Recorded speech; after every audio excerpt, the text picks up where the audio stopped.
Welcome to our podcast, Doing It Right. This podcast reveals authentic stories from successful leaders doing it right. It's about their journey to become a leader, their choices, motivations, and lessons. In essence, how they built successful personal brands.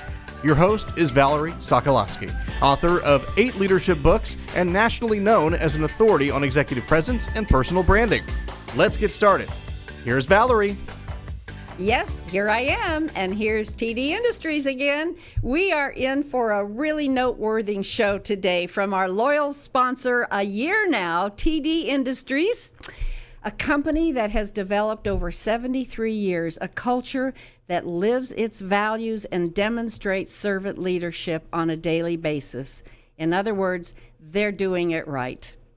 Mr. Jack Lowe, historically, I'll tell you about this, founded TD 73 years ago. He was a World War II veteran, and he really did understand the benefits of those talented people who serve our country, whether in military or in the government roles. And he realized that they had a lot to offer to bring to the community. That was his mindset when he started TD.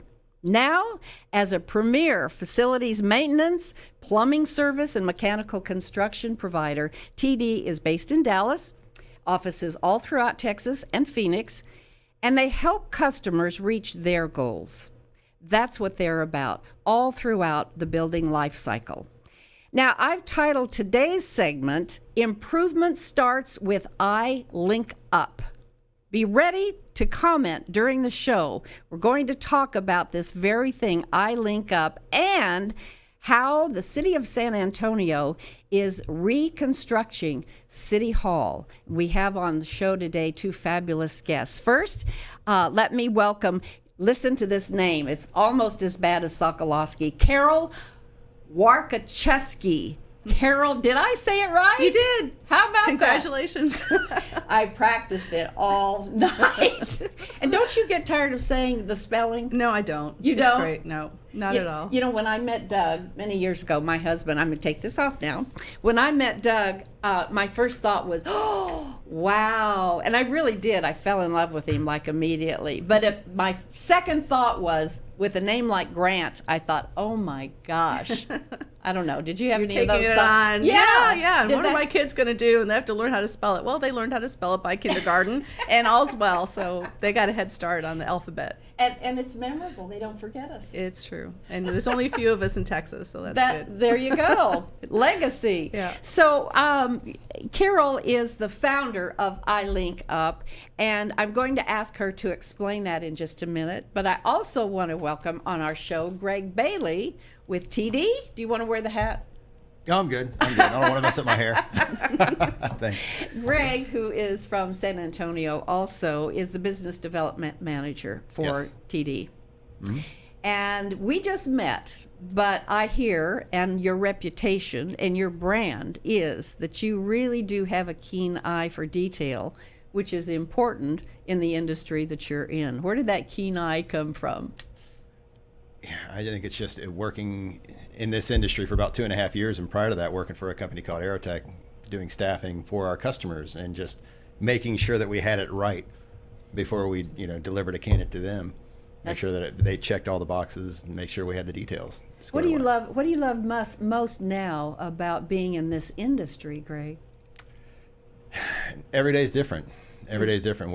And honestly, we're truly working with our customers to help them attain their goals. I mean, be it with their projects, their buildings, whatever the case may be. I mean, helping them solve problems.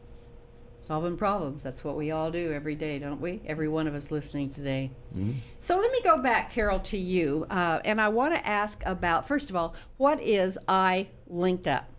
Okay, I-LinCP is the pronunciation of an acronym, I-LinCP, which stands for Institute for Leadership in Capital Projects. Oh my God. Okay, I-LinCP. I like that. So it's just my little side job, if you will, or my passion. And I put this together. Do you want me to tell you a little bit about? I do, absolutely. About kind of the formation of it. Yes. And also should probably tell people I'm a senior architect with the City of San Antonio in managing the City Hall renovation project right now. But I-LinCP is a side project that I started. Actually, it's a nonprofit organization organized in 2010 in the state of Texas, with the intention to bring people together within our design and construction industry to learn from each other and to build more collaborative relationships and share information on an equal basis. So we liken ourselves to a Switzerland. So we're not in it for the architect or the engineer or the contractor or the facility owner, but we're in it for the entire project and for our industry as a whole, for us all to get better at what we do and to collaborate. So let's go to just even the beginning of how that passion came about. Tell us how you became an architect. What's your story? Okay, so my father was an engineer and actually worked on some very large design construction projects. And I used to go to his office every once in a while on a Saturday. He'd go in on a Saturday. And I remember sitting at his big drafting table. That was in the days when they, of course, no CAD, no computers, but they had the old drafting machines and lots of triangles and colored pencils and things like that. And I used to love just playing on his drafting table and drawing. I think that's where I honestly got the initial bug for it. And so my dad did project management and cost control on some very large projects. We moved around a lot. And I got into more really interested in high school in art. But then I decided I really wanted to apply my art in something what I would call productive, okay, something that's more tangible. So that's when I decided to get into architecture, because that was the built environment with artistic application to it, but also then assisted people in being, because architecture improves who we are, and the built environment improves who we are. So Yeah. that's how I started that. Okay, so tell us more about that, because I hadn't really thought about, my husband studied architecture. Okay. And he too is an artist, so that goes together, obviously. But I've never talked with anyone, Carol, who talks about how it affects people. That's Right. kind of what you were saying, an environment. So Right. So yeah, it's been kind of an interesting journey, and I'm remembering back to when I first started my college career, and I was in environmental design, which is about the built environment. And I did a lot of classes in environmental psychology, which is about how our environment affects us psychologically, people. And I believe that's where I really started to, the seed for how we can work better together started to germinate. And so over the years of doing project management, I'd always be paying attention to what are the things that make a project go well or what makes it go poorly. And I ended up in 2005 actually getting a master's in organizational leadership and ethics. what? Yes. So I really realized that it's about the people, and it's always about the people. How can we work better together? Because that is what makes our industry get things done, in spite of ourselves sometimes. And so having worked in so many projects, I said, I want to do something that is going to benefit our industry, not just a project. And that's when I started the Institute for Leadership in Capital Projects, or I-LinCP, in order to help facilitate us improving as an industry. Is there any other organization like that, Carol? Like Not that LinkedIn? I'm aware of. LinkedIn? No. I don't know. Greg, are you? No, I'm not aware of anything. And you're quite like taking it. you're taking one of the courses. So tell us about the courses that you offer for the So, industry. Yeah, this is the first annual, right? The Yeah. Institute for Collaborative Project Delivery. And so we're bringing folks, it's really a cross section of the industry in San Antonio, from owners to GCs, And GC is what? For our general listeners? contractor, Yeah, okay, yeah, thank and then you. your major subcontractors in the room as well. And it's really, it's teaching us, and not so much teaching us how to get along, but it is. Is it? You know, it's teaching us different ways to get along and to resolve differences, Like come to what? an agreement. Give us an example. You know, it's This is a test. There's always, yeah, right? I know. I'm like, okay, let me hear what you learned, Greg. Carol perked up. So, it's putting us into different situations, sometimes role plays, and how to resolve conflict together. I mean, that way it's not a one-way street. It's not there's so many times somebody has to win and somebody has to lose, right? Within a teaming, you mean? Within the team? Mm-hmm. In this environment where, hey, how do we all win? How can we all win and come together and move forward and build a better project or build a better relationship coming out of it? Okay, so that's interesting, and that certainly relates to any team in any industry. Any team wants to work more collaboratively together. So describe why maybe that's more difficult in your industry when you have the team that has the GC and you and the owner and the architect. So you've got this team. What is it that wouldn't be collaborative? When ego gets in the way. When ego gets in the way. You've got someone there or some entity or some stakeholder in the project who wants to see, they have their idea of their goal and what is right, what they feel is right, versus the common good for the project team and what's best, ultimately what's best for the owner. Yeah, which is the goal, right? Right. And then all coming together, because in these situations, you bring all these folks together. If one person loses, a lot of times the entire project loses. Absolutely. Yeah. And so it's really ensuring that everyone on that project is going to be successful, is going to make money, going to be happy, going to learn, and ultimately delivering a better project to the owner. And I think this is it's not completely just a design construction industry issue, but I think, readers can or listeners can pay attention to some of the projects or things that they're doing in their own jobs and think about how do they bring together. You have to have a team, and yet some of those team members may have different ideas about what is success for them. And so as a design construction delivery team, we have to think about what is the best for the whole, not just for getting, like Greg said, getting what I need, but what is best to deliver this project so at the end of the day we can still love each other. That's important. We're putting the knives away. We're not, So sometimes we have contracts that put us at odds because of the contract. So it's kind of this basis of our relationship. And yet what I tell people is in our industry, in spite of those contracts, we get stuff done. We get our projects done. The building is built. The building is built, sometimes with ease and grace, and sometimes not so much, but we want to have it done with ease and grace. We want it at the end of the day to be proud of it and to feel very good about the partners that we worked with to accomplish this wonderful thing. So that then, Carol, is where your passion for starting I-LinCP came from? Yes. To teach to teach people in the industry how to, best practices, I'll just say, best practices. Yes. And because what often happens is that we get entrenched in the project that we're doing and we get very invested in it. And sometimes it's difficult for us to step out of that project and to be able to look at this holistically and say, oh, wow, let's get better at what we're doing. It's just human nature. So we try to pull everybody outside of your project. Now, we're not talking about, Greg and I, talking about how we can do better on this project.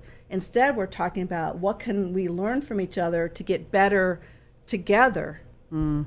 That, like you said, that goes to any industry and any team.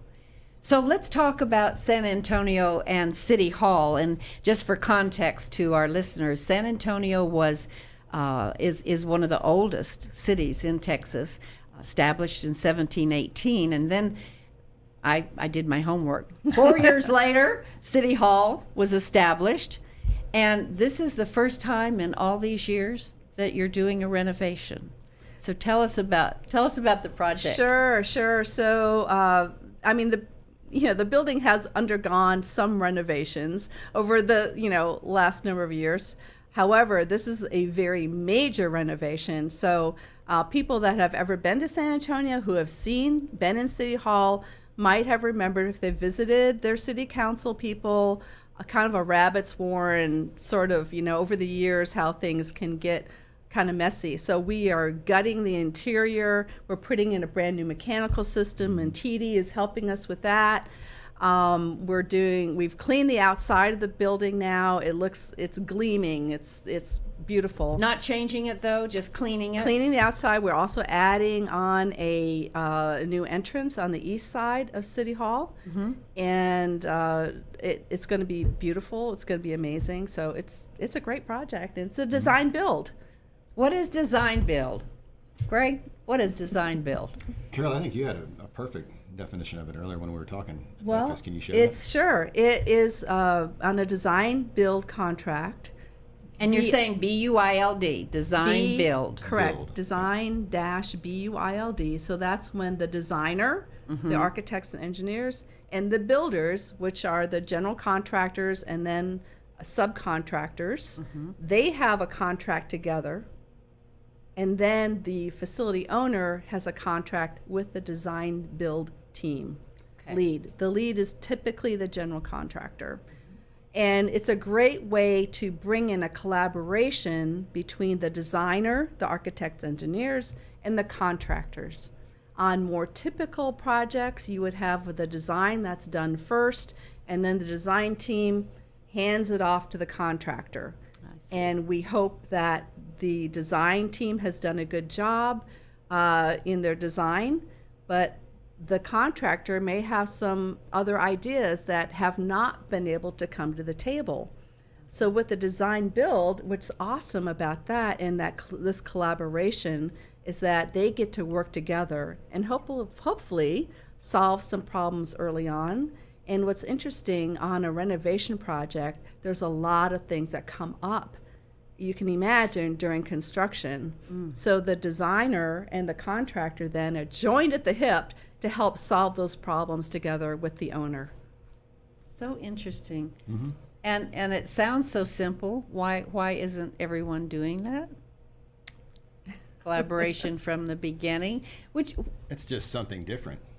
yeah. All right, and it's the fear of the unknown sometimes. Mm-hmm. And I think like Carol said, that what's awesome about this model is that you're bringing everyone together as a team from the get-go, from the beginning, from the inception. You're defining you're kind of laying out the vision, really. Hey, I mean, from the owner's perspective, this is, end of the day, in 5 years, this is what I want to look back and this is what I want people to write about this project. And you're defining that vision, and then as a team, you're going through and you're holding that vision at the forefront of everything, all the decision-making processes as you go through, as you go from design into the build process. Oh, that sounds so simple and so best practice. Yeah. So you've been working now as a team for how long in this project? A year or so? Yeah. And it'll be finished when? Next year, Next year? mid-2020. Okay. Yeah.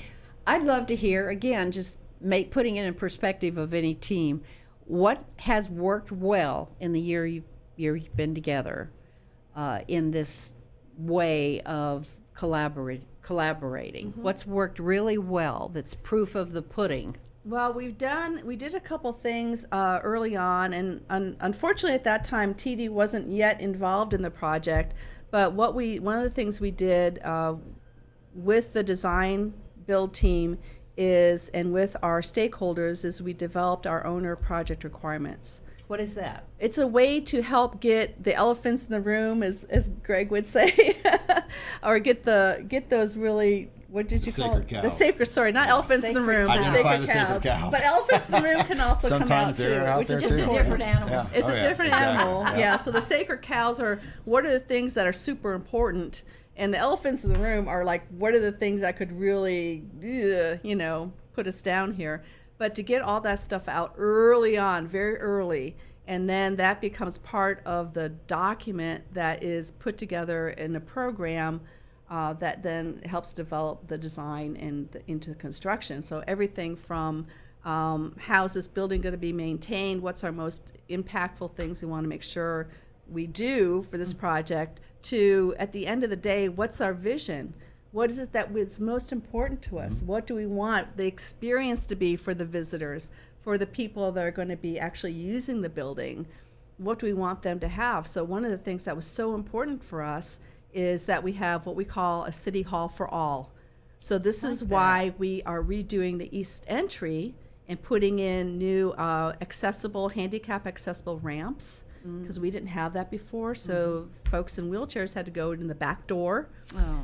So this is one of the vision statements that was so important. And to make, when you go into City Hall, to feel so proud of it, and that this is our seat of government for the city of San Antonio. So being really clear on those expectations early on helps everybody get focused on the end game, on the goals of the project, and to have that shared vision. It's so important for the team.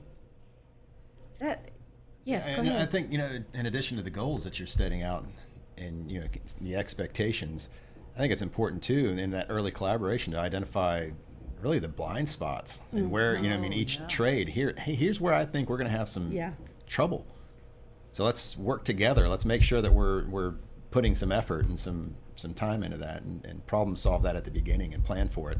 That way, when it does come up, it's not, the elephant in the room. Right? Absolutely. And revisit those blind spots. It's so important not to put our heads in the sand and think everything's going to be perfect. Right. Because there is no perfect project.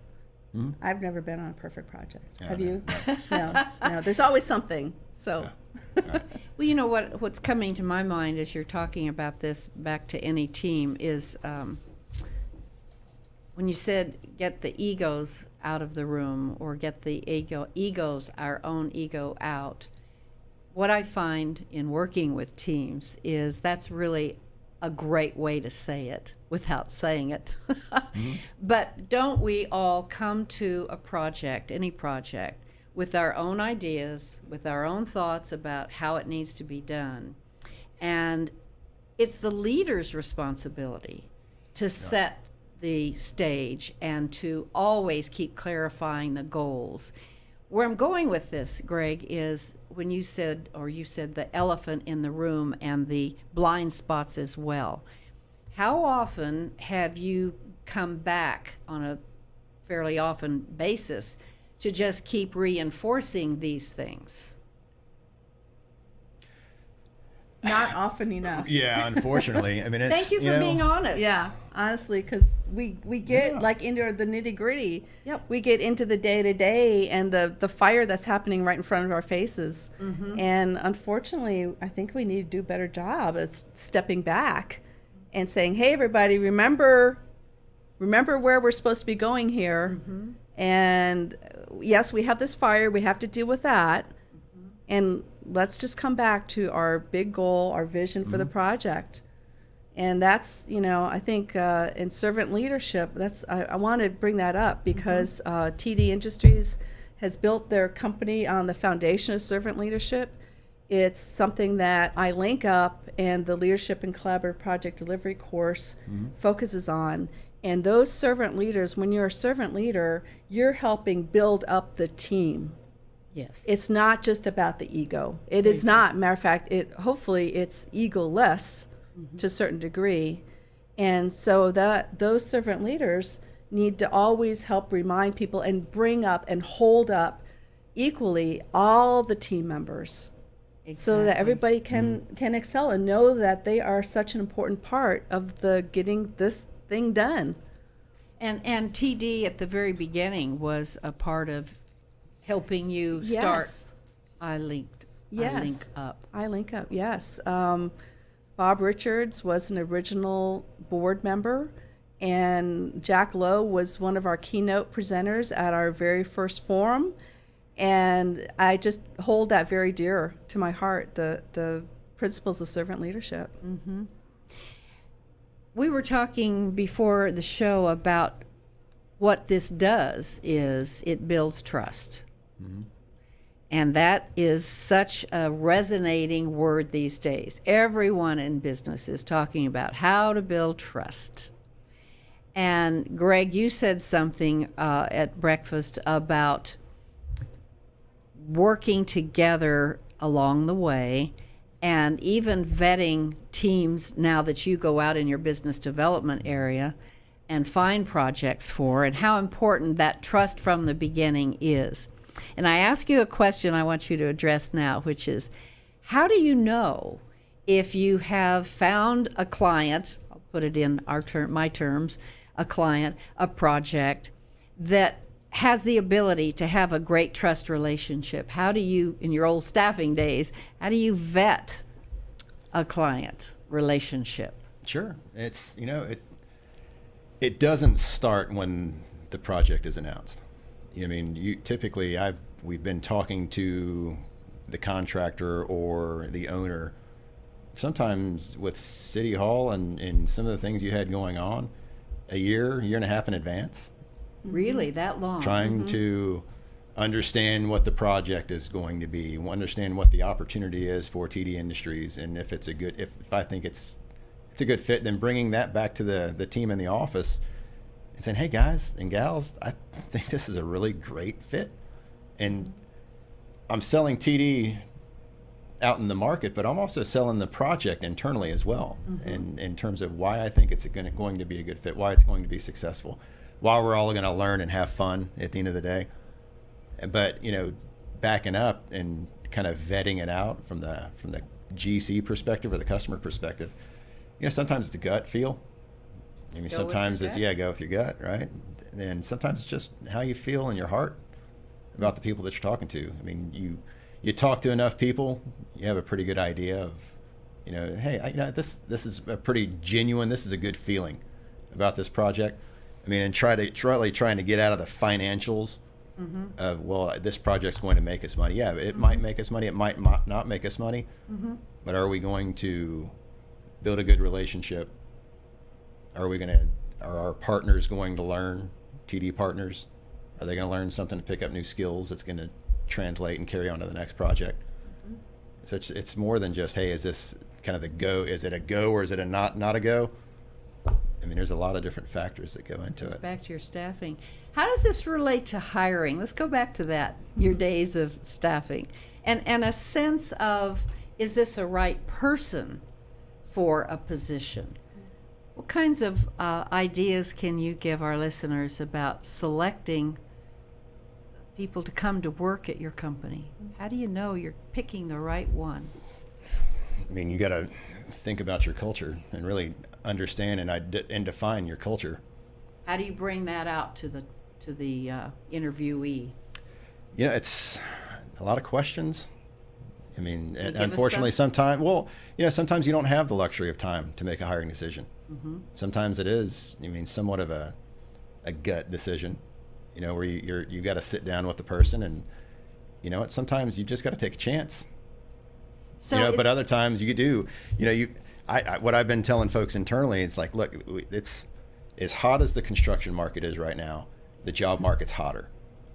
And so I think we're less than 3% unemployment. Isn't that great? So everyone, it's a great problem to have, right? Especially if you're in the workforce, you're gainfully employed, and hopefully you're making money and you're learning, you're happy. But at the same time, for the companies, it's a lot harder to find those right people. And so I think if you're just putting out job postings, and then you put your posting out and you wait for the right person to come along and apply, you're going to be waiting quite a long time because everybody's working, right? And so what I've been telling folks, even internally and with other customers, you just got to keep networking. You got to keep networking and talking to people, and you're going to find those right people. And when you do, even if they don't have construction experience, they're a good cultural fit, and they've got a good work ethic, and they're teachable, trainable. You're going to take a chance on them. And so, good advice. Now take it to, I'm going here with you because of your experience in staffing, but I think it relates to building a team of any industry too.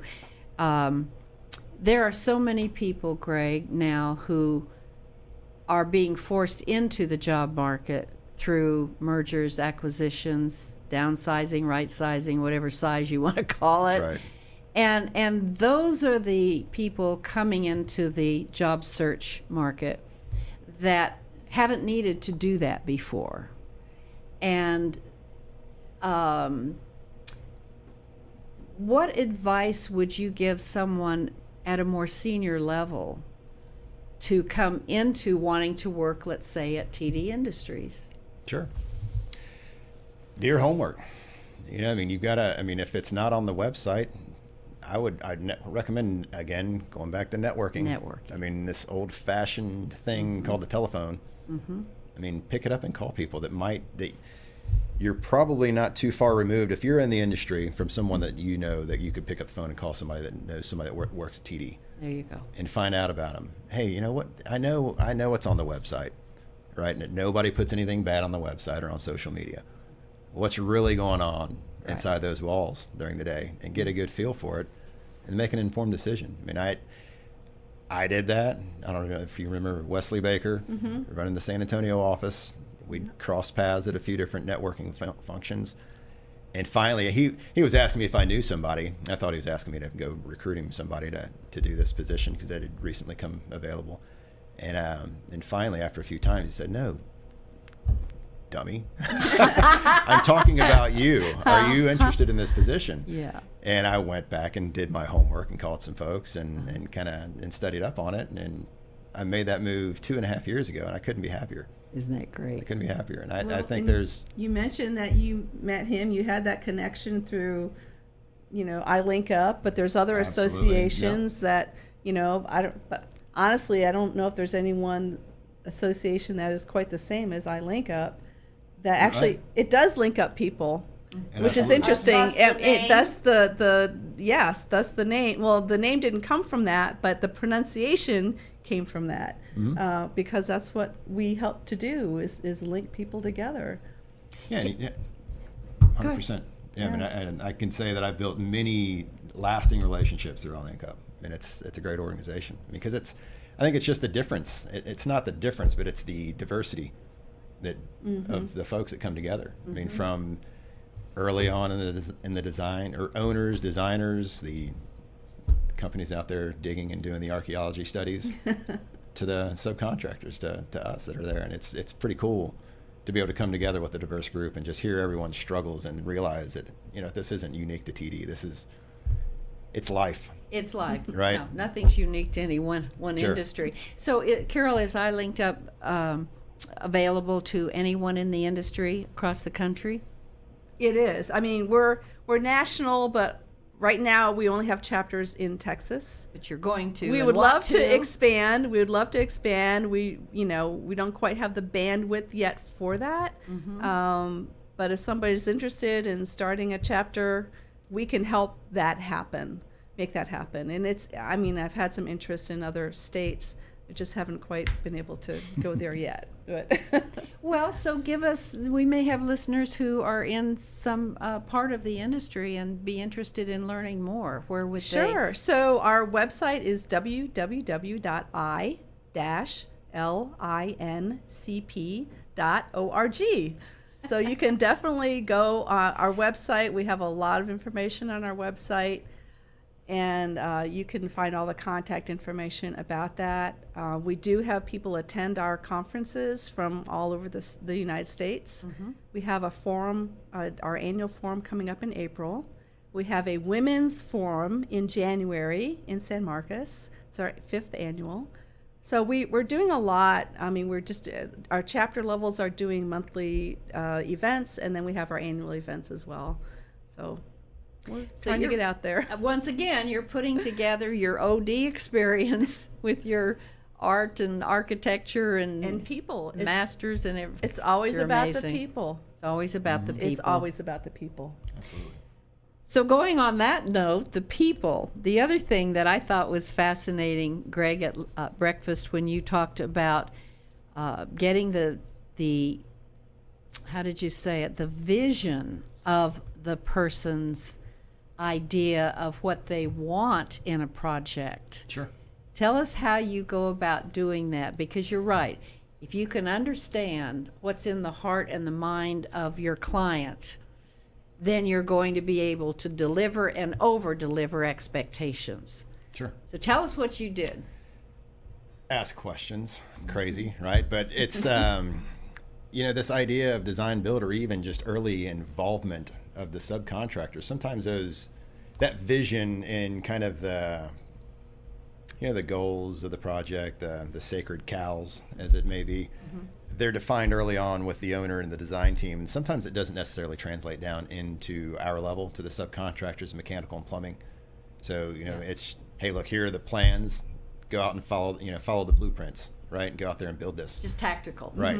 Whereas those projects where we're brought in and we're involved early on and we're working with the owner and we're hearing their vision, we get that buy-in, right? Because he said, hey, woke up one morning on my jog and here's what I'm thinking. I need, I've got this vision of a hotel downtown, bars and restaurants everywhere, more dense, I guess, than the typical hotel. And that's precious to me. That's something that I can't compromise on. And so when you hear the owner telling you, hey, this is my vision. This is what I hold near and dear to my heart about this project. And this is when I look back and I write articles about this project, or they're writing articles about this project, that is what these are the things that I want to make sure that I'm highlighting. And so the further you can filter that vision down the chain, I guess, for the project, the better, right? I mean, the more everyone collaboratively comes together for the vision, the more buy-in we're going to have and the more vested we're going to be in making sure that we deliver a good project. And there's nothing like hearing it directly from that project owner. Oh, yeah. There's nothing that can, it could be written on a piece of paper, but when you hear it directly from that owner, it makes it real.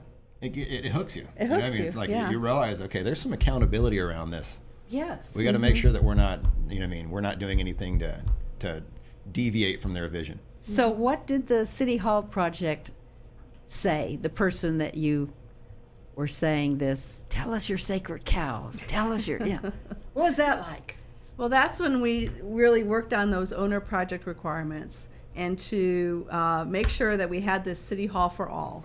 That people, when they went in the building, they were proud of it. They were happy to be there, happy to work there. Whereas the environment that people were working in before, like I mentioned, it was like a rabbit warren. It was these little side offices, and everybody, all the upper leadership, executive leadership, had their offices on the outside, so they got the windows, and all the worker bees were on the inside, and they didn't have any light, any access to that. So now we have a more equitable arrangement so that we make sure that the folks, the admin or other, not the executive leadership people, have more access to that natural light. So we have window or glass wall, glass doors and walls, and so that's part of this City Hall for all. It's just, I think that's a great vision right there. And did you bring all these people, the employees that are going to work there, did you bring them together at any point to say what kind of an environment would be nice to have? Yeah, we had some, not everybody, but we had representatives. I think that's a great thing. Yeah, it is. Yeah. So I asked you all to think about, just in your work life and in the leaders that you are, to share with us things from your own experience that might be helpful to any industry, to any person that you've experienced, challenges or things that have worked for you. What would you share? I'll just throw it out there. Who's got an idea to share? Well, I would say listen. That's a big one. It is a huge one, and we don't no one teaches us that in school. No. Where are you going to learn that? You have to learn it from somebody else or experience what not listening gets you and what listening does get you. So listening gets you understanding. When there's understanding, you can solve problems better. Why is it that there's such an emphasis on listening? Why are we not listening? Why are we not listening? Why are we not listening? That's so simple. Yes, it's important to listen. Ego's big. Oh, we think really? we have all the answers? That could be one. I'm not looking at you because you have all the I answers. thought I was on the spot there, but I think that's huge, right? It's funny because you go into even just routine meetings in the office, and you can tell when somebody's waiting to talk. Oh, you sure versus can. listening. Yep. I mean, they're not engaged. They're just they're waiting to get in and kind of get their 2 cents in, right? Versus really sitting and actively listening and participating in the conversation. Okay, now, here's a really important question about that. So I'm in your meeting. I know I need to listen. It's easy for me to get diverted. How do you really listen? How do you force yourself to do that, Greg? You're participating. Okay. You're active, right? I mean, you're taking notes or you're rephrasing and asking questions about, trying to help that person cultivate their idea. Yeah, I want to tag on that with something that I thought was so powerful when I received my certification as an executive coach. One of the main things that was said, it was a simple statement, but it resonated on this very note. And they said, when you are getting ready to have your coaching call or meeting, come to it with a clean whiteboard of your mind. They called it a clean slate. Now, I'm a really visual person, so that I was visualizing it as I heard this person say it. And they went on to say what that looks like is, here's the how-to. Forget whatever you were doing before. Come to the meeting with nothing on your mind but what the objective of the meeting is going to be. And don't come with any preconceived ideas or prejudices of what might have happened at the last meeting and so forth. So that visual of clean slate, is that good to you? That's excellent. Is that? It is. And, when you talk about put aside what might have happened before, because that's one of the things that I think we can have a problem with. If and I'm going to speak from the design construction industry, if as an owner, I have had maybe a not great experience on a project with a contractor X, and I'm bringing contractor A in to do a project, I may all of a sudden, that I've had that experience with contractor X that was not good, and now I have that filter, and now I'm laying that filter on contractor A, who's an innocent, they haven't done anything yet, but all of a sudden you have that idea and expectation. So I think this clean slate is really awesome for us all to remember that, from a project side, every project is unique, and we need to come to it with basically open arms. Open arms, I like that. So I'll just leave it at that. That's a good one, listening. Okay, what else? Carol, do you have a tip for us on leadership? Respect other people's point of view, and that comes with the listing. Understand that you have ideas, you have experience. Awesome, fantastic, we love you for that. Now remember that the other person sitting across from your table has their ideas, and by the way, their slate may not be clean yet, so we need to help clean their slate, I like that. So when I love to come to a project and do a partnering session, and that's a way to help clean that slate and then get out, okay, what do we expect from each other? So when you can do that, that's just another best practice at the beginning, and get that team, just get them marching down the same path together. That's good. Anything else you'd like to add, either of you, about the project? You mentioned working with the team. I think it's having a genuine concern, right? And a genuine care. Wanting everybody to be successful. Right. Yeah. Right. Got your back. I think those are just, you just, at your core as a leader, if you don't genuinely care about your people, and then I don't really know that you're in the right role. Right? You're not doing it right anyway. Right. I mean, especially as a father, my 2 daughters, I want to make sure that they care for people, and it's not just about them and what they want. That's got to carry through. Yeah. To your daily, into your meetings, and in and out of your meetings, and then with your customers too, because then it'll show through. It will. And the customers will understand that, okay, this company cares about what is important to me. Yeah. And that goes back to culture of a company, of a family, of our government. Oh my gosh. if people, seriously, I'll get philosophical here, but really, if people just thought about other people instead of their own little agendas, we would be much better off in business and everywhere else. I have one final question that came to me just now, so I'll throw it out there, and it has to do with the archaeology. So I'm just curious, as you're really digging deep down, you said digging down into the ground, you mentioned archaeology. Did you find anything really exciting? Not super exciting. No. We found some remains of some old walls of Presidio, kind of the original Presidio seat that was there, government. I see. But it wasn't like that exciting. Didn't find any relics or no diamonds no bones, which is a good Cannons from thing. the Alamo. No cannons, no Yeah. cannonballs.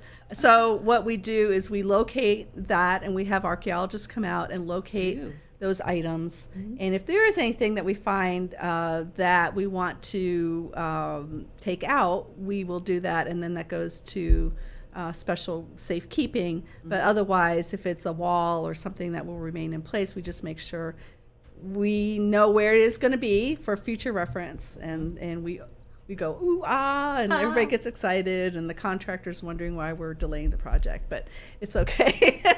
You know, how exciting, just in bringing closure to this segment, I think it's so exciting to be able to, for both of you, those in the industry, to go by now City Hall a year from now, whenever it's finished, and say to your two girls, I did this. I was a part of this.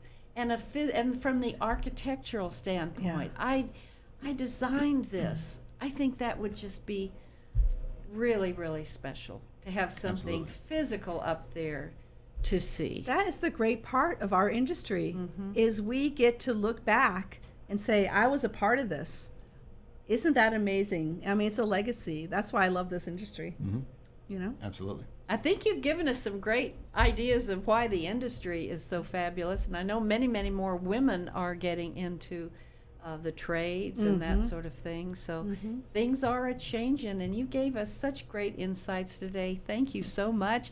I can't wait to go down to San Antonio now and see it maybe even before, so I can go, I remember when it had the studs. And Yeah. So thank you for being on the show and coming to us from San Antonio. I'm glad the weather was good. Beautiful. We did that for Perfect. you. We did that for you. Valerie, before we close the show, we have a question. Yes, is that good, okay? a question. All right, let me read that for people. So it says, what advantage does design build have for an owner? Is it best for a certain type of owner? I'm guessing Carol may be a good guess for that. Sure. So the question about when is design build, what kind of project would be best for? We used to think that design build was better for real simple projects. And it's very interesting because we've switched that now. We've kind of flipped that, because what we see is, I mentioned City Hall is a historical renovation. And what is awesome about design build is when it's a complicated project, it can have great advantages. Because that problem solving, now you have the designer and the contractor, and each group has a base of experience and understanding on projects. The contractors is a little bit different than the architects. And certainly the architect brings, and engineering brings, a great deal of information to the contractor. So when they work together collaboratively, it can be help expediency, it can help the project get done faster. It can potentially help maybe decrease some costs, not necessarily, but really we look at it more for when's the project need to get done sooner rather than later. So I would say if there's any kind of project that you want to get done where time is of the essence, then that would be where you want to look more deeply at design build. Now there's another collaborative project delivery process called construction manager at risk, where you can bring the contractor in early during the design process, which can help with that collaboration as well. But it's not as jointly held as a design build project. Anything else from your standpoint, Greg? Yeah, I think earlier you can get the team involved with the project and the major subs. I mean, not speaking selfishly, I just think for the health of the project, the ability to bring everybody together, collaborate, again, identify the blind spots, identify the hurdles, address them, and get things moving on. Any schedule savings that will help that you can realize from that, it's going to ultimately help you, depending on what type of project it is, it's going to help you earn revenue on that project faster, whether it be heads in beds or opening the doors and moving city employees in and Right. releasing leases around the city. Which is what we're doing at And the it's city. all Yeah. tied to money. So the faster we can get it done and get moved in, the better. So a lot of benefits. A Absolutely. lot of benefits. Great information. Any other comments or questions, Anna? Okay. No, not right now. Not right now. But that was awesome. I mean, I think there were a lot of interesting topics that you covered, and that I feel like because you answered them so well, people didn't feel the need to actually ask you those questions. So that's it. Yeah. And so people can, as I've said to you, you can still comment after the fact, and we'd love to see those comments. I would love to have anyone comment in the section that you can do that on. If this kind of a show has encouraged you to look into this industry, because as you said, we are fast growing country, and the construction industry, all the aspects of it, what a great time to get into this. Absolutely. So if you haven't thought about it, it really is a great industry. Would you echo that? 100%. Absolutely. 100%. Especially mechanical side. Right. Right. Yeah, we're growing. We've got big goals, so it takes people to hit those goals. So You're really we're busy. hiring. You're Yeah. busy. You're hiring. Absolutely. Did you hear that? They're hiring. Okay. Thank you both so much for being on the thank show you. today. I appreciate All it. right. Thank All you, right. Valerie. It was wonderful. Thank Thank you. you. Yeah. And until next time, so we've heard about today, we've talked about the importance of trust, we've talked about collaborative teams, we've talked about working together from the beginning of any project. And these are the kind of things that I do in your companies. So if you're at all interested in how I can help you, just email me, Valerie at valerieandcompany.com. I'd love to come in and help you as well. Thank you all. I'll see you next time. Bye for now. Thanks for listening. To receive Valerie's voice, free monthly leadership tips, and to learn more about her leadership programs and coaching, visit her website, valerieandcompany.com. Next week, we'll be here again to inspire, engage, and equip you with teachable points of view from successful leaders who have been doing it right. Until then, lead authentically.